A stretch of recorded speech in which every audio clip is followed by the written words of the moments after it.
आप सबों का मेरे YouTube चैनल पे बहुत बहुत स्वागत है। मैं ज़ीशान अफजल आपके साथ, और अभी मैं जमशेदपुर पश्चिम में हूँ और बहुत ही ख़ास शख्सियत के पास हूँ।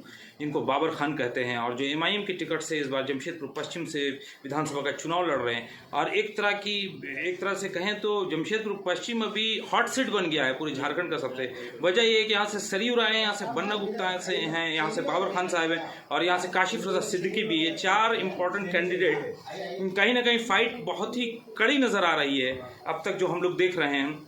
और बाकी की बात हम बाबर खान साहब से करेंगे, उनसे उनका मैनिफेस्टो लेंगे, क्या उनकी आइडियोलॉजीज़ है, जीतने के बाद वो क्या काम करेंगे, कौन से मुद्दे रहने वाले हैं, कौन से मुद्दे को उठा के जनता के बीच में जाएंगे वोट मांगने के लिए, जनता उनका कितना सपोर्ट करेगी। इस तरह के सारे सवाल मैं उनसे करूँगा, तो मेरे साथ बने रहिए शुरू से आखिर तक। सर, आपका बहुत बहुत स्वागत है मेरे यूट्यूब चैनल पर। इलेक्शन का वक्त है, बहुत बिजी हैं आप भी, कम वक्त लूँगा। कुछ अहम सवाल आपसे करने हैं, अहम मुद्दों पर जो झारखंड से रिलेटेड है, खास की जमशेदपुर और जमशेदपुर पश्चिम से रिलेटेड है। आपसे पहला सवाल ये सर कि अभी मॉब लिंचिंग जो इतनी ज़्यादा हुई है झारखंड में, हेमंत सरकार में भी हुई है, दर्जनों इससे पहले भी हुई है, जो अलग अलग सरकारें 24 सालों से आई, उस पर कोई जवाब नहीं मिला है। सवाल पूछा जाता है तो उस पर इधर उधर करने लगते हैं। सरकार में बैठे हुए लोग सीधा जवाब नहीं देते हैं कि मॉब लिंचिंग पर कानून लाएंगे नहीं लाएंगे, उसको घुमाने लगते हैं। क्या इससे मॉब लिंचिंग के मसले का हल होगा? देखिए, निश्चित रूप से ये बहुत ही दुर्भाग्यपूर्ण है कि पूरे हिंदुस्तान में सबसे ज़्यादा अगर मॉब लिंचिंग कहीं हुआ तो वो झारखंड राज्य में हुआ है। और इस पर देखिए, वर्तमान में जो सरकार है और थी, और ये तीनों दल मिलकर के यहाँ एक सरकार चला रही थी। आरजेडी, कांग्रेस आई और झारखंड मुक्ति मोर्चा, CPI, ऐसे कई सहयोगी दल के साथ मिल रहा था जो सेकुलर अपने आप को कहती है। और सुप्रीम कोर्ट ने बहुत पहले ही अपना निर्देश जारी किया था कि अपने अपने राज्य में इसको लेकर के एक कठोर कानून बननी चाहिए। लेकिन सरकार और हमारी जो बहुत हमदर्द पार्टियां हैं, ये झारखंड मुक्ति मोर्चा, कांग्रेस, आरजेडी, ये कहीं ना कहीं बेबस और पूरी तरह से इसको इग्नोर करने का काम किया। क्यों बेबस? अब सवाल ये है कि उनकी नीति नियत हम और आप नहीं जान रहे हैं। केवल और केवल एक धोखा दे करके लोगों को बेवकूफ़ बनाना। एक सबसे बड़ा प्रश्न ये होता है कि मॉब लिंचिंग पर आप कानून नहीं बनाए, लेकिन गौरक्षा आयोग का गठन आप कर दिए।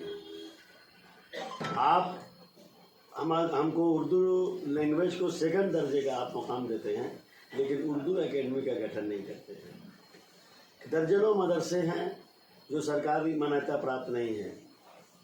सब लोग अनुरोध किए हैं कि इसको मान्यता मिलनी चाहिए। उर्दू टीचरों की बहाली होनी चाहिए, मदरसा बोर्ड का गठन होना चाहिए। इन सारी चीज़ों से पार्टी पूरी तरह से अवगत रहते हुए भी इसको पेंडिंग में डाल दी। हमारे झारखंड मुक्ति मोर्चा ने अपने चुनावी घोषणा पत्र में 2019 के चुनावी घोषणा पत्र में ये ऐलान किया था कि हम सक्षम कमेटी की सिफारिश को लागू करेंगे। लेकिन केवल और केवल एक मुसलमान को धोखा देने का काम हुआ है और वोट लेने का काम हुआ है। एक तीखा सवाल, बाबर खान साहब जो कि काफ़ी मशहूर हैं झारखंड में, जमशेदपुर में भी, और सारे लोग जानते हैं कि हेमंत सोरेन के काफ़ी करीबी रह चुके हैं। क्या वजह है कि हेमंत सोरेन के साथ जो इतने गहरे रिश्ते थे वो अचानक टूट गए? निश्चित रूप से जो विचार माननीय दिसम गुरु शिबू सोरेन का रहा है, स्वर्गीय दुर्गा सोरेन का रहा है, हेमंत सोरेन का रहा है, निश्चित रूप से इस परिवार का हमेशा से ये नारा रहा है। जब ये इस संगठन का विस्तार हो रहा था, झारखंड मुक्ति मोर्चा का सही मायने में अगर एक विस्तार हुआ है तो 92 के बाद से विस्तार हुआ है। और विस्तार के समय एक नारा था, मुसला माझी भाई भाई। अभी वो नारा को पूरी तरह से चेंज करके आदिवासी मूलवासी में पहली प्राथमिकता किस धर्म के लोगों को स्पष्ट नहीं है, क्लियर नहीं है। अब मुसला बोलने में भी ये लोग डर रहे हैं। जब उसे भारतीय जनता पार्टी द्वारा तुष्टीकरण जैसे शब्दों को लाया गया, वहाँ से पार्टी बिल्कुल बैकफुट में चले गई।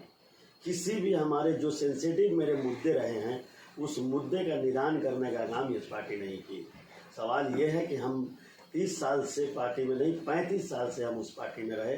छात्र जीवन से हमने उस पार्टी में रह करके एक संगठन को मजबूती दिया है। ये बात बखूबी शिबू सोरेन भी जानते हैं कि बाबर खान ने छात्र जीवन में क्या संघर्ष किया, उसके बाद के राजनीतिक जीवन में क्या संघर्ष किया। आज हमारे मोहल्ले में हो या जिला में हो या प्रदेश में हो, हमने संगठन को विस्तार करने के लिए बहुत बड़ी कुर्बानी दी है, लेकिन जो विचार और जो सोच पहले का था निश्चित रूप से उससे पार्टी भटक चुकी है। कुछ ऐसी ताकतें इस संगठन को घेर के रखी है जो मुस्लिम को बिल्कुल और बिल्कुल कोसों दूर करने का प्रयास कर रही है, और उसमें पार्टी अमल भी कर रही है। इतने बड़े जिला में जमशेदपुर पूर्वी विधानसभा एक बहुत बड़ा विधानसभा है, जहां लाखों की संख्या में अल्पसंख्यक समुदाय के मुस्लिम समाज रहते हैं।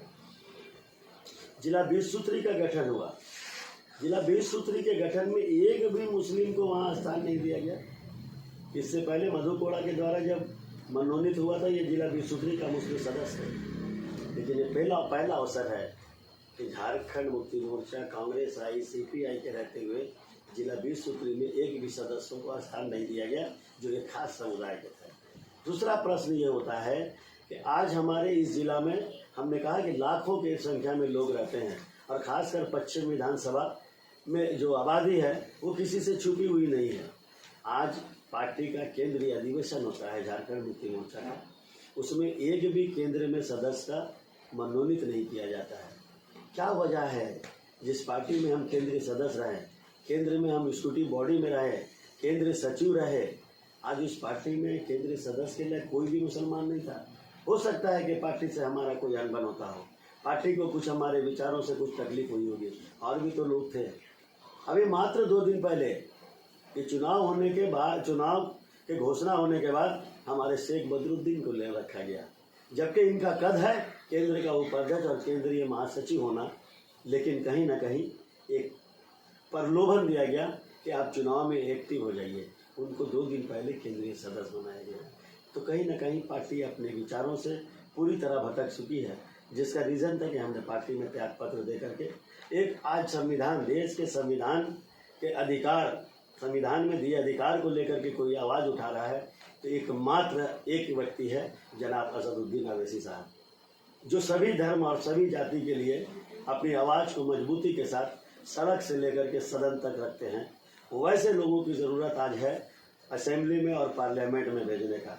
हम आपके चैनल के माध्यम से अपने तमाम सुनने वाले लोगों से यही अपील करूंगा कि अब वक्त आ गया है कि अपना डंडा और अपना झंडा लीजिए, और बाबा भीमराव अंबेडकर ने जो देश का संविधान बनाया है उस संविधान के अनुसार अपना अधिकार मांगिए, वरना ये जो फर्जी सेकुलर पार्टी आपके बीच में आकर के तरह तरह का प्रलोभन देकर केवल आपके कान को खुश करके आपसे जो वोट लूटना चाहती है, उनसे होशियार रहने की ज़रूरत है। चुनाव का नतीजा जो भी हो अल्लाह पे छोड़ना है, जो भी अल्लाह करेगा बेहतर करेगा, लेकिन अपना रहबर चुन लो, एक रहबर तो चुन लो ताकि वो आपकी आवाज़ बन सके। आज एक छोटा सा कोई बात हो जाए तो कोई थाना प्रभारी से बात करना नहीं चाहता है, आपकी बात को जो भी सेंसिटिव मुद्दे हैं उस बात को लेकर कोई वरीय पुलिस अधीक्षक से बात नहीं करना चाहता है, कोई DC से बात नहीं करना चाहता। इतनी लाचार, बेबस और डरी हुई कौम क्यों है? ये तो एक वक्त आया है, और इस लोकतंत्र में सबको ये अधिकार है अपने विवेक से निर्णय लेने का और मतदान करने का। हमको भी ये राइट है, हम चुनाव लड़ेंगे और हक और अधिकार के लिए संघर्ष करेंगे। एक मौका हमको दीजिए। आपने सबको देखा है, 78 साल आपने अपने वोट अपना बर्बाद किया है, जो अपना वक्त और ज़ाया किया है, अब उसको आप छोड़िए, और जो धोखा देने वाली पार्टी है उससे होशियार रहिए। और एक बार आप असदुद्दीन अवैसी के साथ जो हमारा पतंग छाप है उस पर आप बटन दबाइए। इंशाअल्लाह हमको लगता है कि सभी धर्म और सभी जाति को एक सम्मान मिलेगा, और देश में मिले हुए कानूनी अधिकार उन घर तक पहुंचेगा। आपसे एक सवाल है, आपने जो बताया कि असदुद्दीन अवैसी साहब पार्लियामेंट में हर धर्म हर जाति के बारे में बात करते हैं और बोलते हैं, तो यही सेम चीज़ चंद्रशेखर आज़ाद भी कर रहे हैं। वो भी पार्लियामेंट में आज हर जात, हर बरादरी, हर कौम, यहाँ तक कि मुसलमानों के बारे में भी सारा जो वक्फ बोर्ड का मसला हो, चाहे मॉब लिंचिंग का मसला, उसको बहुत जोर शोर से ताकत के साथ उठा रहे हैं। देखिए, ये बहुत कठिन वाला शब्द आपने सवाल किए हैं। हम आपको बता दें तो उनके साथ मिल नहीं सकते क्या? हम आपको बता दें, ये प्रश्न पहले पूरा कर लें कि वो चंद्रशेखर जी भी बोल रहे हैं कि हम इन जातियों के साथ में करेंगे, और असदुद्दीन अवैसी साहब को भी। असदुद्दीन साहब ने उनके साथ एक वादा पूरा किया। उत्तर प्रदेश में जब लोकसभा का चुनाव हुआ, नगीना सीट से ये चुनाव लड़े, उन्होंने वहाँ पर ही अपना समर्थन दिया। किसको दिया? एक दलित समाज के एक नेता को दिया, और हमारा मुसलमान का सारा वोट उनको दिया। इनको चंद्रशेखर जी को। लेकिन जो दलितों का वोट हमारे प्रत्याशी को लोकसभा में मिलना चाहिए, वो उससे कोसों दूर रहा। वजह क्या है? कि हम भेदभाव भुला करके हम मिश्रा जी को भी देते हैं, शर्मा जी को भी देते हैं, शेखर जी को भी देते हैं, यादव जी को भी देते हैं, पासवान जी को भी देते हैं, माझी जी को भी देते हैं। लेकिन जहाँ पर ही गफूर मियाँ, अब्दुल मियाँ, लतीफ़ मियाँ, अफरोज मियाँ खड़े होते हैं तो वो वोट हमको नहीं मिलता है दलितों का। तो कहीं ना कहीं दलित समाज को और जो भी धर्म के लोग हैं इनको अपना विचार बदलना होगा। हम भी इस देश के नागरिक हैं, हम भी इस हिंदुस्तान के, हम भी इस भारत देश के नागरिक हैं और इसी देश ने हमको जो अधिकार दिया है वो बाबा भीमराव अम्बेडकर के द्वारा निर्माण जो हमारा संविधान है उसके अनुसार दिया गया है। लेकिन जात में आज बांट करके जो भेदभाव रखा गया है, आज मीम और भीम का एक संकल्प था कि हम एक strong Bharat, strong political leadership हम बनाएंगे, लेकिन आज कहीं ना कहीं असदुद्दीन अवैसी साहब की बात में आकर के हिंदुस्तान का मुसलमान वो करना चाहता है जिससे देश का संविधान सुरक्षित रहे।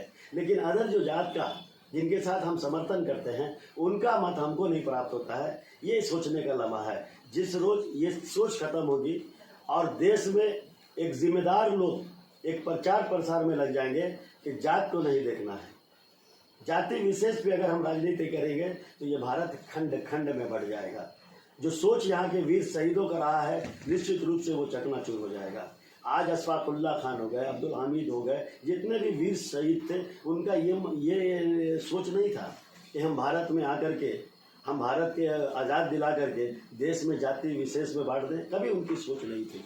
लेकिन क्या वजह है कि लोगों का मिजाज बिल्कुल विपरीत हो चुका है। आज मुसलमान का कोई सेंसिटिव इशू आता है, कोई ऐसा मामला गंभीरता आता है तो केवल और केवल अगर कोई आवाज़ बनता है तो वो असदुद्दीन अवैसी साहब दिल्ली में और झारखंड में केवल बाबर खान। हिजाब का मामला हो, कुरान का मामला हो, अजान का मामला हो, एनआरसी का मामला हो, सीए का मामला हो, मॉब लिंचिंग का मामला हो, है ना, कोबोराब में आगजनी करके मुसलमानों को पलायन का मामला हो, इस तरह के जो भी सेंसिटिव इशू आते हैं, झारखंड में बाबर खान आंदोलन करता है, दिल्ली में असदुद्दीन अवैसी साहब आंदोलन करते हैं। लेकिन सवाल ये है कि आंदोलन में जो लोगों का सहयोग होना चाहिए, जो सपोर्ट होना चाहिए, वो हमें प्राप्त नहीं होता है। आज वक्फ एक्ट संशोधन की बात हो रही है। इस संशोधन में विरोध कौन कर रहा है कि वक्फ एक्ट संशोधन नहीं होना चाहिए? केवल और केवल मुसलमान समाज ही कर रहा है। कहाँ गई वो सेकुलर पार्टी, कहाँ है वो सेकुलर फर्जी पार्टी जो मेरे पीछे आकर के वो स्कैनर करके विरोध नहीं कर रही है? तो मेरी तबाही और बर्बादी का मंजर देखने वाले फर्जी सेकुलर अब होशियार हो जाओ। जनता जाग चुकी है और हर हिसाब किताब आपसे मांगेगी। अल्लाह के रसूल की शान में जो गुस्ताखी हुई इस पर जो आप बता रहे थे, तो उस पर तो भीम आर्मी और आज़ाद समाज पार्टी ने बॉम्बे में एक बहुत बड़ा इजलास निकाला और ये प्रोटेस्ट किया कि ऐसा नहीं होना चाहिए किसी भी मजहब के धर्म गुरु। तो आप मेरा एक आपकी बात पर जो आपने पूरी बात बोली इस पर एक सवाल है कि क्या मुसलमान कौम कभी मुखी बस्ती में, गरीबों, आदिवासी, दलित बस्ती में गए, उनके यहाँ जाकर उनको खाना खिलाया, उनकी ज़रूरत को देखा कि उनकी क्या ज़रूरत है? जो मुसलमान स्ट्रॉन्ग और मजबूत है, क्योंकि मुसलमान बिल आखिर आदिवासी, दलित और जो गरीब लोग बैकवर्ड क्लास के हैं उनसे बेहतर हालत में। तो क्या कभी किसी मुसलमान ने ऐसी हिम्मत की कि जाकर उनकी दिलजोई करें, उनको गले से लगाए? जनाब, पहले आप ये बताइए कि यहाँ दलित है कौन? सच्चर कमेटी की सिफारिश को अगर आप पढ़ेंगे उसका भी क्या रिपोर्ट था वो आप देखेंगे। रंगनाथन कमीशन की एक रिपोर्ट थी, वो भी आप अगर पढ़ेंगे तो स्पष्ट लिखा था कि हिंदुस्तान में दलितों से भी अगर बदतर स्थिति किसी की है तो वो मुसलमानों की है। नहीं, मैं इस शहर की बात कर रहा हूँ। आपको हम पूरा बता दें, पूरा विवरण आप सुनिए ना, ताकि आपकी आवाज़ से और लोगों को जानकारी हो। दो कमीशन ये रिपोर्ट बताता है कि हिंदुस्तान में दलितों से भी बदतर स्थिति मुसलमानों की है। आज मुसलमानों की स्थिति को सुधारने के लिए किसी भी राजनेता, किसी भी राजनीतिक दल के लोग न आज तक काम किए हैं, न करने का इरादा है। हमको तो ऐसा व्यक्तिगत अपना मेरा विचार है कि जो हमारी बर्बादी के लिए एक रणनीति बनाए थे, वही टीम सर्वे करा करके हमारी स्थिति को जानना चाह रही थी कि हम जो रणनीति बर्बादी और तबाही का जिस कौम के लिए बनाए थे, हम कामयाब हुए कि नहीं हुए। और जब रिपोर्ट आ गई तो उनको लगा कि नहीं, ये सच्चर कमेटी का रिपोर्ट और रंगनाथन कमीशन का रिपोर्ट सच है कि हम उस रणनीति में कामयाब हो गए। यही वजह है कि वो दोनों सिफारिश को लागू नहीं किया जा रहा है। उसमें एक था कि स्थिति क्या है और ये स्थिति सुधर कैसे सकती है। सच्चर कमेटी का सिफारिश जो था उसमें ये चीज़ लिख के दिया था कि इस समाज के साथ ऐसा करने से ऐसा सुधर सकता है। रंगनाथन कमीशन की रिपोर्ट भी ये बताया था कि स्थिति ये है, स्थिति ऐसे सुधर सकती है। लेकिन सुधारने के लिए आज तक किसी ने एक भी पहल नहीं किया, केवल और केवल आपको ठगने का काम किया कि हम इस सिफारिश को लागू करेंगे, जिस तरह 2019 में झारखंड मुक्ति मोर्चा ने कहा। रहा सवाल दलितों के बीच में हमारा क्या योगदान है, ये हमसे आप पूछेंगे तो यह उचित नहीं होगा। आप उस जगह जाएं, उनके आबादियों के बीच में जाएं और पता लगाएं कि जो मीम, जिसको हम MIM बोलते हैं, ऑल इंडिया मजलिस इत्तेहादुल मुस्लिमीन, असदुद्दीन अवैसी साहब की पार्टी बोलते हैं, हमने हर उन जालिम जो जुल्म जिनके ऊपर हुआ है, हम उन सारे लोगों के बीच गए हैं। जो लोग बेबसी में जी रहे हैं उनका हम सहयोगी बने हैं। जो भी हालात से उनका सामना करना पड़ा है, उनके साथ साना बसाना हम लोग खड़े होकर के उनकी मदद करते हैं और आगे इंशाल्लाह करेंगे। हमारा धर्म तो यही सिखाता है, इस्लाम धर्म तो यही सिखाता है कि आप खाना खाने से पहले अपने पड़ोसी को देखिए कि वो कहीं भूखा तो नहीं सो गया है, पहले उसको खिलाना, उसके बाद हम खाएंगे। उसमें जात को नहीं देखा जाता है। अभी कुछ दिन पहले एक वीडियो वायरल हो रहा था, जो जय श्री राम बोलेगा उसी को दिन का भोजन मिलेगा। हमारे यहाँ तो ऐसा नहीं है। हमारे लोग भी देखिए हर जगह में खाना बांटते हैं, खिचड़ी बांटते हैं। हर धर्म के लोग, हर समाज के लोगों को जो है, हर धर्म हर समाज के लोगों को वो बिना जात पूछे, बिना ये पूछे उनकी मदद करते हैं और इंशाल्लाह करेंगे। इंशाल्लाह वो करेंगे। हमारे यहाँ जाति विशेष को लेकर के किसी भी विषय पर हमारे यहाँ चर्चा नहीं होता है। सब एक बराबर है। देश में हमारे नागरिक हैं, चाहे हिंदू हो, चाहे मुस्लिम हो, चाहे सिख ईसाई हो, सबको बराबर का सम्मान और हमारे लिए वो बिल्कुल उसी तरह है जैसे हम हैं। एक अहम सवाल, आपने बोला JMM से जो आपके इख्तलाफात हुए उसकी वजह आपने बताई, लेकिन देखने में ऐसा प्रतीत होता है हेमंत सोरेन जो कि एक आदिवासी मुख्यमंत्री हैं झारखंड के, लेकिन उनके आने के बाद आदिवासियों की हालत में भी तो कोई सुधार नजर नहीं है। जल जंगल जमीन का मसला ऐसे ही अटका हुआ, सरना धर्म कोड का मसला ऐसे ही अटका हुआ, उसमें कोई सुधार नजर नहीं आ रहा है। तो कहाँ हम कैसे कह सकते हैं कि एक आदिवासी मुख्यमंत्री या एक आदिवासी पार्टी आदिवासियों का कल्याण कर रही है? देखिए हेमंत सोरेन की सोच और उनका जो पार्टी का विजन रहा है, जो पार्टी विजन होता है, आज वो सहयोगी दल में है और सहयोगी दल बहुत ऐसे काम में अड़चने पैदा करती है, जो मेरा अपना व्यक्तिगत विचार है, इसको अदरवाइज नहीं लिया जाए। वहाँ कहीं ना कहीं झारखंड मुक्ति मोर्चा की स्वतंत्रता को जो है ना रोक करके रख देती है। एक कांग्रेस आई भी है और एक राष्ट्रीय जनता दल भी है। कांग्रेस ने कभी नहीं चाहा कि राज्य अलग होना चाहिए। आज गोहा शहीद दिवस लोग मनाते हैं हर 1 जनवरी को, पूरे झारखंड वासी पिकनिक मनाते हैं, लेकिन आज भी ये बड़बिल गोवा क्या है इधर का जामदा के लोग उस रोज शहीद दिवस मनाते हैं। और ये सारा गोलीकांड कब हुआ था? इंदिरा गांधी प्रधानमंत्री थी और राज्य कांग्रेस आई थे, और राज्य का जब गठन और राज्य के अलग के लिए आंदोलन हो रहा था, उसको लेकर के था।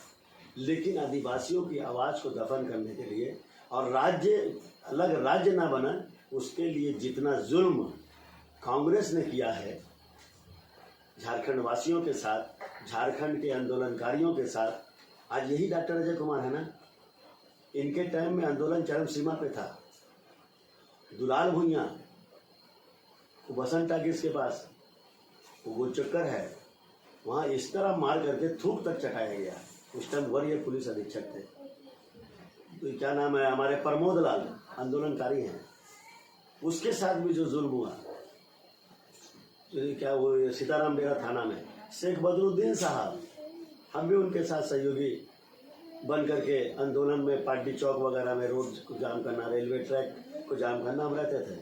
उनको भी पुलिस ने जिस तरह उनके बदन में कुंदा तोड़ दिया गया था। ये सब कांग्रेस के पीरियड में हुआ सर, और कांग्रेस का कभी इरादा नहीं था कि झारखंड अलग राज्य बने। और वैसे पार्टियों के साथ गठबंधन करके आप अगर सहिएगा कि हम उस स्वतंत्रता के साथ में काम करें जो सोच निर्मल महतो का रहा, जो सोच शहीद दुर्गा सोरेन का रहा, जो सोच हमारे शहीद हमारे सुनील महतो का रहा, ऐसे कई शहीद वीर शहीद है हमारे यहाँ, उनके विचारों को आज पूरी तरह से दफन करने का प्रयास एक बड़ी सहयोगी दल है जो कांग्रेस आई है।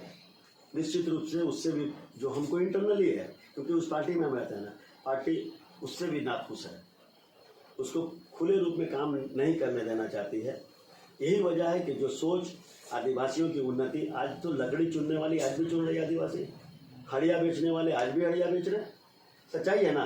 आज सबद जाति को देख लीजिए, आज भी पत्ता वो पहनता है, जिसमें कपड़ा नहीं है, उनके पास खाने का कुछ नहीं है, लेकिन उन तक उनकी सुविधा पहुंचाएगा कौन? पहुंचाने वाला कौन है? तो कहीं ना कहीं तो पार्टी को जो काम की उम्मीद थी जनता को कि पार्टी ये काम कर देगी, गुरुजी ये काम कर देंगे, हेमंत जी ये काम कर देंगे, वो काम नहीं हुआ है। उस पर पार्टी को चिंतन मंथन करना होगा, विचार करना होगा कि जो सोच का ये झारखंड राज्य का निर्माण हुआ, वो सोच पर आज भी जो है पार्टी काम नहीं कर पाई है। व्यक्तिगत लोग अपना विकास कर रहे हैं, लेकिन जनता का विकास नहीं हो रहा है। जनता का यदि विकास करना होगा तो अब समय आ गया है कि MIM का आप सहयोग करिए। आपका 5 प्रतिनिधि भी अगर चुन के जाएगा तो हम भी उन शर्तों के साथ पार्टी से जुड़ेंगे जो समस्या का समाधान करें। हमने कई मुद्दे हमारे जो है पेंडिंग में रखे गए हैं, उसका काम पूरा होना चाहिए। अब तक मुसलमान ही एक कौम है जो शर्तों पर मतदान नहीं करती है, शर्तों पर पार्टी का समर्थन नहीं करती है। अब समय है कि हम वोट देंगे, आपके साथ गठबंधन भी करेंगे, लेकिन शर्त हमारा जो होगा वो जब आपका मंजूर होगा तब हम करेंगे। आपसे सवाल ये है कि जमशेदपुर पश्चिम की जनता, बहुत ही सीरियस क्वेश्चन मैं करने जा रहा हूँ आपसे, जमशेदपुर पश्चिम की जनता आपको वोट क्यों करे? देखिए, जमशेदपुर की जनता आज अच्छे जनप्रतिनिधि की तलाश में है। आज एक छोटा सा इलाका है, गैर कंपनी क्षेत्र।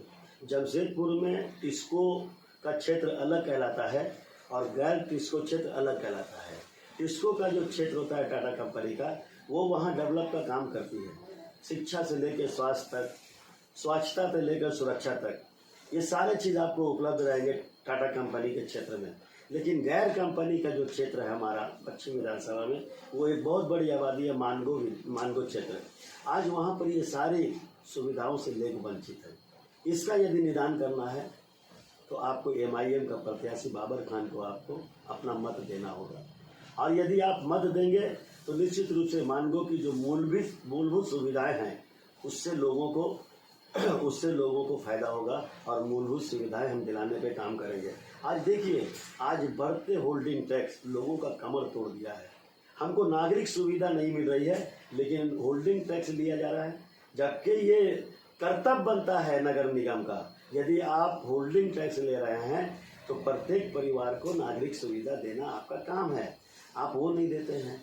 स्वास्थ्य उप केंद्र मानगो में है, लेकिन वहाँ 24 घंटे डॉक्टर की नियुक्ति नहीं रहती है, डॉक्टर का ड्यूटी नहीं रहता है, जिससे इलाज के अभाव में लोगों की मौत होती है। वहाँ पर ही लोगों को डॉक्टरों की किस तरह हम 24 घंटा नियुक्ति करवाएं ताकि लोगों को समय पर मरीजों का इलाज हो सके। क्या नाम है, शिक्षा के क्षेत्र में हम बता रहे हैं कि देश आज़ाद होकर के 77 साल हो गया, आज भी एक भी सरकारी उच्च विद्यालय नहीं है। क्या वजह है? इस उच्च विद्यालय का निर्माण कराना है। हमारे यहाँ एक भी सरकारी स्मार्ट स्कूल क्लासेस नहीं है, वो होना चाहिए। सुरक्षा का क्या मामला है वो आप देख रहे हैं। आए दिन यहाँ पर जिस तरह का एक नशा का परंपरा चला है, उस नशे पे हमारे नौजवान बच्चे हैं, उनके वो बर्बाद हो रहे हैं, उनकी नस्ल बर्बाद हो रही है। ये नशा के कारोबारी पर हम कैसे अंकुश लगाएंगे और ये इसको हम किस तरह लोगों को सुरक्षा दे पाएंगे, इस पर हमको काम करना है। तो ये बहुत सारी चीज़ें हैं जो पेंडिंग पड़ा हुआ है। आज 4000 उर्दू टीचरों की बहाली रुकी हुई है। आज हमारे यहाँ कई ऐसे सैकड़ों मदरसा है जिनको सरकारी मान्यता नहीं मिल पाई है, उर्दू एकेडमी का गठन नहीं हुआ है। इस तरह के बहुत सारे मुद्दे हैं जिसको पेंडिंग करके रखा गया है। इंशाअल्लाह अगर MIM यहाँ अपने 4-5 प्रत्याशी को जिताती है तो ये एक अच्छा संकेत होगा और उन सारी सुविधाएं उन लोगों को मुहैया कराई जाएगी जो एक MLA के अधिकार में होता है। 2 मुस्लिम कैंडिडेट हैं यहाँ जमशेदपुर पश्चिम से, काशिफ सदा सिद्दीकी आज़ाद समाज पार्टी के जो प्रदेश अध्यक्ष, और एक आप हो गए बाबर खान साहब।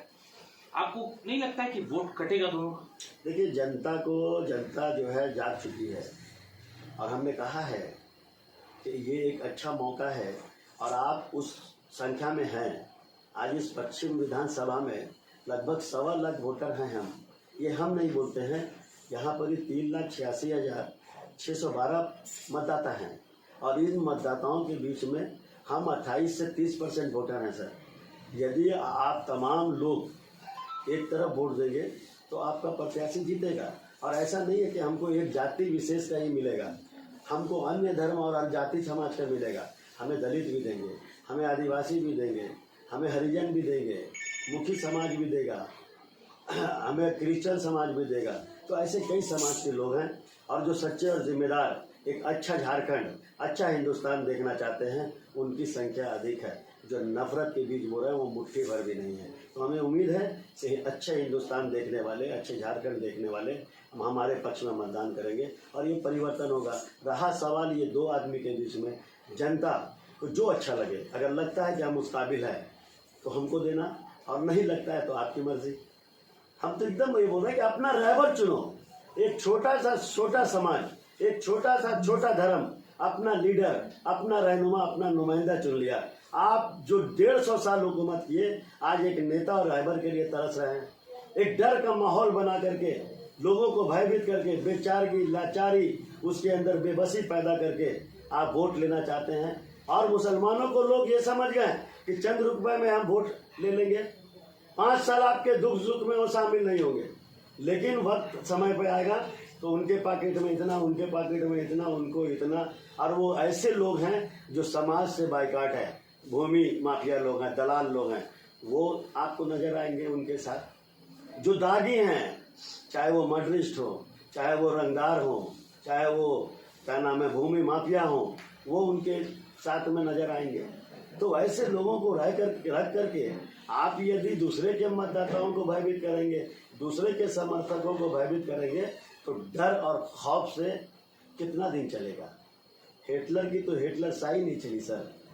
आप तो एक अदना सा इंसान है। पावर बहुत दिन तक नहीं रहता है, पावर बहुत दिन तक नहीं रहता है। इसलिए हम अनुरोध करेंगे कि इस तरह की गंदी राजनीति नहीं होनी चाहिए। लोकतंत्र में सबको अधिकार है कि वो खुल करके मतदान करेंगे और अपने निर्णय के अनुसार मतदान करेंगे, अपने विवेक से निर्णय लेंगे। उस पर आपका जोर नहीं चलेगा। गुंडागर्दी कीजिएगा। हम पहले भी बोले हैं कि बाबर खान भी जेल गया है, लेकिन मर्डर, रेप, रंगदारी इस केस में नहीं गया। हम जन आंदोलन, जनहित में चलाए गए आंदोलन में गए हैं और उस आंदोलन के लिए आज भी संघर्ष हम करेंगे। और हम पहले भी कहे हैं कि मेरा नेचर, टेम्परेचर, सिग्नेचर, ये तीनों चीज़ से जनता भी जानती है, जिला प्रशासन भी जानती है, और यहाँ के जितने बड़े भी माफिया हों वो भी हमको जानते हैं। इसलिए हम बार बार रिक्वेस्ट करेंगे कि टकराव की स्थिति उत्पन्न मत होने देना, वरना हम आपसे उस अंदाज में भी निपटेंगे जिस अंदाज में भी आप आइएगा। अल्लाह ने वो सलाहियत दिया है, उस अंदाज में आपको जवाब देंगे। सर आपसे एक हम सवाल, अगर आप यहाँ से जीतते हैं, जमशेदपुर पश्चिम विधानसभा और रांची जाते हैं, तो बहुत सारे मुद्दे हैं, उन सारे मुद्दे पर लगातार डिस्कशन चल रहा है, लेकिन अब उन मुद्दों से हट के एक अलग मुद्दे पर मैं आपसे बात करूंगा। यहाँ जो गुंडागर्दी हो रही है, मैं साफ लफ्जों में बोल रहा, जो लोग जाके सब्जी वाले से छीन लेते हैं, किसी गुंडी वाले को मारते हैं, किसी औरत पे बुरी नजर डालते हैं, किसी के साथ हाथापाई करते हैं, किसी का पैसा, किसी की अमानत छीन लेते हैं, क्या ये प्राथमिकता में आपकी रहेगी इसको रोकना, इसको खत्म करना इस इलाके से? देखिए, सवाल ये पैदा होता है कि ये सारे लोग जो आप बताएं, ये सारी घटनाएं हो रही हैं, उनको सह देने वाला कौन है? उनको सह देने वाला कौन है? आज ये फखरुद्दीन बैठे हुए हैं, अफरोज बैठे हुए हैं, लालू बैठा है, आफ्ताब बैठा है, इनको हम थोड़ा से सह दे देंगे कि जाओ तुम ये करो, हम हैं तुम्हारे लिए। तो जाहिर है कि जब हम पावर में रहेंगे तो प्रशासन पावर का ही सुनती है, पावर का ही पूजा करती है।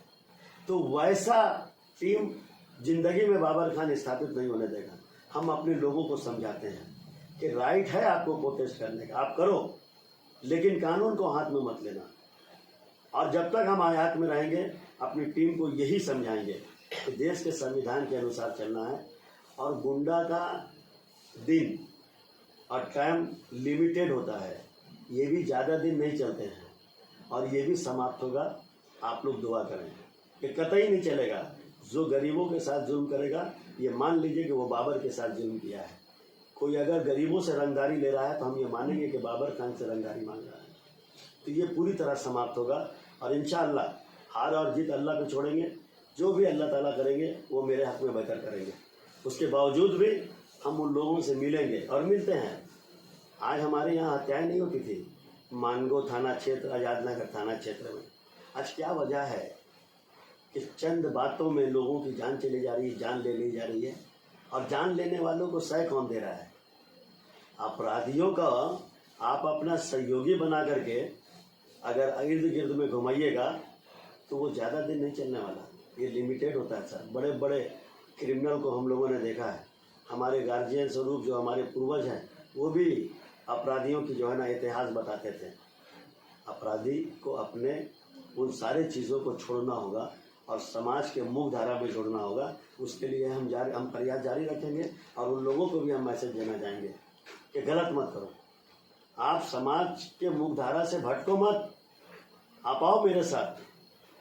हमने अखिलेश सिंह को पार्टी ज्वाइन कराया, हमने अमलेश सिंह को पार्टी में ज्वाइन कराया।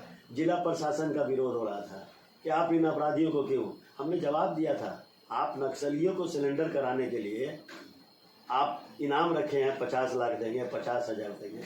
मेरा तो ये बच्चा है, मेरा ये भाई है, अगर ये समाज से हट करके अगर वो समाज की सेवा करना चाहता है तो इसमें तो आपको हमको शाबाशी देना चाहिए, हमको खुला आपको क्या बोलते हैं, हमको बात कहनी चाहिए कि नहीं, ऐसे लोगों को आप लोग अपने समाज में जोड़िए। आज देखिए वैसे लोग हमारे साथ जुड़े, जाहिर है कि हम आज आसू में पार्टी में नहीं है, हम आसू के महानगर अध्यक्ष होते थे और हमने अपने महानगर अध्यक्षता के समय उन लोगों को ज्वाइनिंग किया था। आज वो सारे लोग ठीक हैं, लेकिन कहीं ना कहीं ये जो जोर जबरदस्ती होता है प्रशासन का भी, उस पर भी इंशाल्लाह अंकुश लगेगा। और हम लोग अनुरोध करेंगे जिला प्रशासन से कि जो लोग भटक चुके हैं, अगर वो समाज के मुख्य धारा में जुड़ना चाहते हैं तो उसको आमंत्रित किया जाए। एक समय होता है कि आप यंग, जो जब आपका टीन एज होता है ना, टीन एज, तो उस वक्त लोग भटकते हैं, लेकिन जैसे जैसे उनको समझदारी आती है तो वो अपने परिवार में मिल करके रहना चाहते हैं, वो अवसर मिलना चाहिए। एक अपराधी को शुरुआती जीवन से लेकर के अंतिम जीवन तक अगर अपराध बोलिएगा तो निश्चित रूप से यहाँ नक्सलवादी बढ़ेंगे। वो सारे लोगों को हम लोगों को जोड़ना होगा और एक अच्छी मानसिकता के साथ, तो हमको लगता है कि अपराध मुक्त ये झारखंड राज्य भी बनेगा और जमशेदपुर भी बनेगा। एक आखिरी सवाल कि अगर आप यहाँ से 3, 4, 5 या 6 सीट जीतते हैं झारखंड से, तो 2 ऑप्शन है आपके, आप एनडीए के साथ जाएंगे या इंडिया के साथ जाएंगे? देखिए, ये निर्णय हमारी पार्टी के केंद्रीय नेतृत्व लेंगे। इन सारी बातों की जवाबदेही हम एक पार्टी के अदना से कार्यकर्ता हैं, और ये बात पूछना, ये तो कतई आप इरादा मत कीजिएगा कि एनडीए है ना। आज एनडीए में कौन लोग हैं? यही एनडीए में कांग्रेस के लोग हैं, और बीजेपी में जो लोग इंडिया में आ गए वो इंडिया के हो गए। जो लोग बी टीम दूसरे को कहते हैं, यही ए और बी है। बीजेपी के लोग कांग्रेस में, कांग्रेस के लोग बीजेपी में, इन्हीं को ना बोलिएगा ए और बी। तीसरा कौन है? हम तो इतना जरूर बोलेंगे, ना एनडीए ना इंडिया। हमारे पार्टी अध्यक्ष का एक अपना विचार है, उनका एक अपना नीति है, उस नीति के अनुसार वो जो निर्णय लेंगे वो स्वीकार होगा। आज जिन स्थिति से यहाँ के मुसलमान, यहाँ का पिछड़ा तबका, यहाँ का दलित आदिवासी जो चीज़ से वंचित है, उन सारी शर्तों पर और उन शर्तों के समाधान करने वाले को एक लिमिटेड समय दिया जाएगा कि आप साल में 2 साल में ये चीज़ करना होगा। उस आधार पर पार्टी नेतृत्व जो भी निर्णय लेगा हम लोग उनके साथ जाएंगे। हमने सुना हमारे साथ ये बाबर खान साहब थे, एमआईएम के लीडर भी हैं और जमशेदपुर पश्चिम से जो है विधायक के उम्मीदवार भी हैं, 2024 में चुनाव लड़ रहे हैं। बहुत तफसील से, बहुत डिटेल में, विस्तार पूर्वक सारी बातों को बताएं, इनकी बातें, और आपको ये इंटरव्यू कैसा लगा कमेंट बॉक्स में ज़रूर बताएं, अपनी राय दें। मेरे यूट्यूब चैनल को ज़्यादा लाइक करें, सब्सक्राइब करें और बेल आइकन के बटन को दबाना ना भूलें। आदाब, धन्यवाद, जय हिंद।